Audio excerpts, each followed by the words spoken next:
Hello, this is Edwin, Dearborn, another edition of Caffeinated Content where we talk about great business ideas over that hot cup of coffee.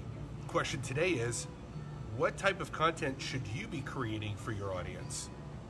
So social media to me is really the communication line, but the quality of the content and how we distribute that content is crucial to the success of social media. So the question begs, I don't know what kind of content I should create. Edwin, what kind of content should I be creating for my brand?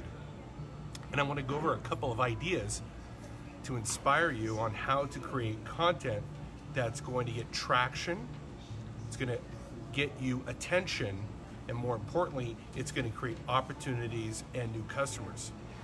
So really the easiest way to create content is to ask your target audience or past customers or both the type of questions that they have regarding what you do.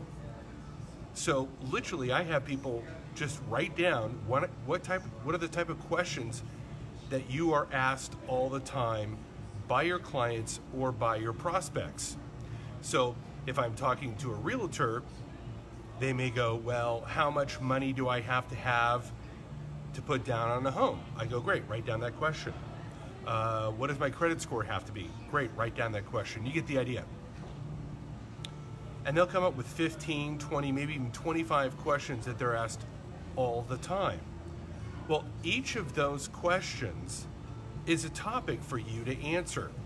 So answer people's questions, answer the most common questions, put that on video or in a blog or in a podcast, and get that content in front of people. You can add that content to your website under the FAQ, the frequently asked questions page. And there it is. All your official answers are documented right there within your content. Another great piece of content that you can start creating are news and trends regarding your industry. So again, if you're a realtor, you could be talking about home prices for the month, or you could be talking about new loan programs, or how the economy is affecting the selling and buying of homes in your area. Or you could be talking about, innovations, that technology innovations within the home. So news and trends, you become the media for your audience. So you can make comments on it. It's almost like you become the Huffington Post, or you become the Drudge Report for your industry. Another great form of content that you could be creating is interviewing experts or leaders within your niche. So again, with the real estate, I could be interviewing top business people on how they see the real estate market going. I could interview bankers and brokers and leading investors. I could get their views on things. And not only am I providing great content for my audience, but now as the interviewer, I give that piece of content to that leader and he distributes it to his audience. He's now exposing my brand to his audience because I created the content for him and made him or her look good. So interviews are a great source of content ideas. And I would say the last one is that you can do insights of success stories, people that have had wins or traction in an area, case studies, positive reviews, just overall good news or insights of how other people have been able to have success. So kind of like the interview, I could interview somebody but really give a case study of like, well, how did you invest in Las Vegas? Take me through the process of how you do something. And so when I give that type of insight, that also makes for great content. Now, if you were to sit down and take all these points and even more and write them down on, what are the top questions that people have? What are the top challenges?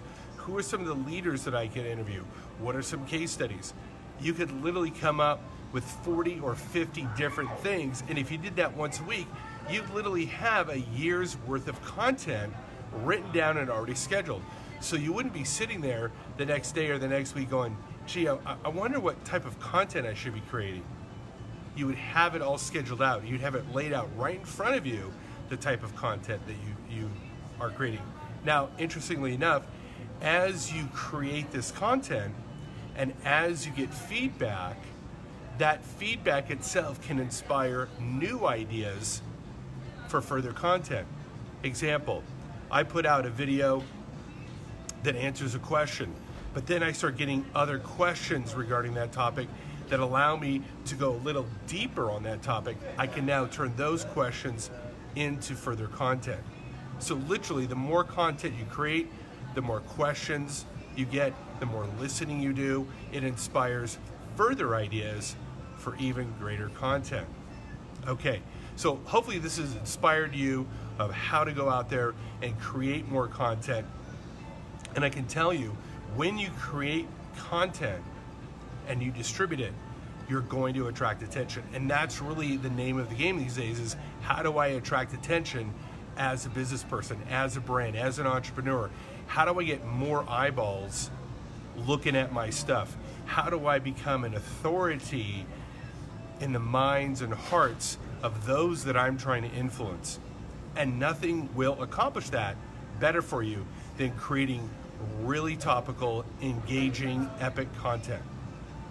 We are a content consuming being. And if you think about it, what are the most famous people in the world?